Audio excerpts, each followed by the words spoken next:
Well, let's kind of look. Let's look at last weekend for a little bit. Really proud of how the team competed.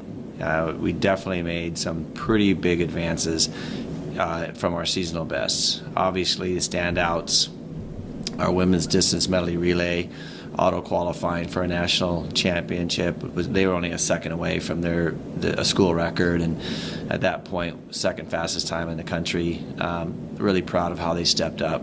They knew they had to produce, and they did. And then Danny McCormick coming back, in a couple of days after that on Sunday and setting a massive seasonal best school record, auto qualifying in the 800.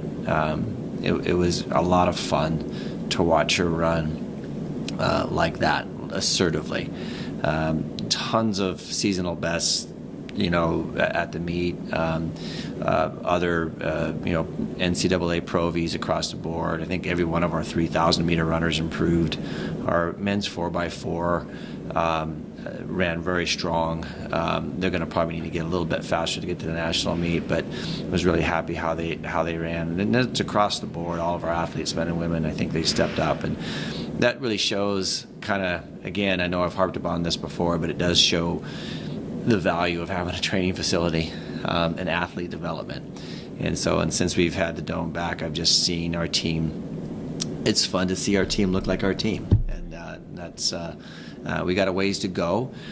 We got a GNAC meet coming up, and we're going to have just like every team, our high points and our low points. Competitively, I'm not sure where we're going to go in terms of overall team awards, but I know we're going to have very good performances across the board. Obviously, I think every team in the GNAC appreciates the Indoor Championship, but understands that it's just another part of the seasonal plan to improve as a track athlete, and it rolls right into outdoor. And so, kind of bragging rights at hand, but that's just about it. Athlete development is what is most important on everyone's mind. With the performance that you had last week, what does that do for you going into GNACs? I just think it gives us, we've been working hard, and it's nice to see that hard work pay off. We obviously started the season, and the first meet is what the first meet is. I think we came down in our performance a little bit the second meet, but that's because we were training hard. And now you're kind of seeing the consistency in our training starting to show up. Now, again, we got a long way to go. I mean, there's no question. We have a lot of young athletes and athletes that need to get that specificity of training underneath them. And we're a pretty thin team. We're going to have 15 men, 15 women. That's about it, against most other GNAC squads that are going to be filled in 25 per gender, up to the maximum.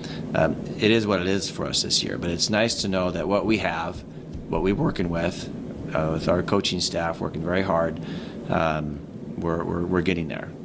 But we just need to kind of stay the course and keep plugging away. As an athlete, you go to a meet like UW, you've got top D1s, Washington, Oregon, but then you throw in some professionals. How do you stay within yourself and not get caught up in the hype and the prestige of a meet like that? I think you just got to stay focused on yourself, performing the best that you could do at that time.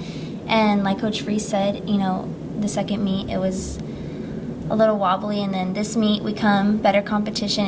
It's preparing us better for GNAC, and I feel like we executed what we needed to at that time, and that it's just preparing us for GNAC. And how has the Dome reopening helped you specifically in your training? Yeah, it's been a big help, especially for the technical events. It's been a lot, really beneficial. As we get set for the championships this weekend, what's going to be the biggest challenge or obstacle that the team will face down in Nampa? If you're addressing that to me, what I feel, you can chime in on this one too. Okay. But what I feel is really not the adversity that we would find in other teams, but challenging ourselves to be at our best. And then it is what it is. I mean, if we're not going to win, my focus is to make sure that we influence who does win. Yeah. And that's what we're going to focus on. I mean, we're going to take something from the meet, guarantee it. And so we're going to go there, we're going to compete, and we're going to see where it is. Yeah. Like I said before, we're just going to do the best that we could do at that day on those events, focus on ourselves. If everyone individually focuses on themselves, it's going to come together as a whole. And how does this indoor championship affect the bigger picture of the whole season?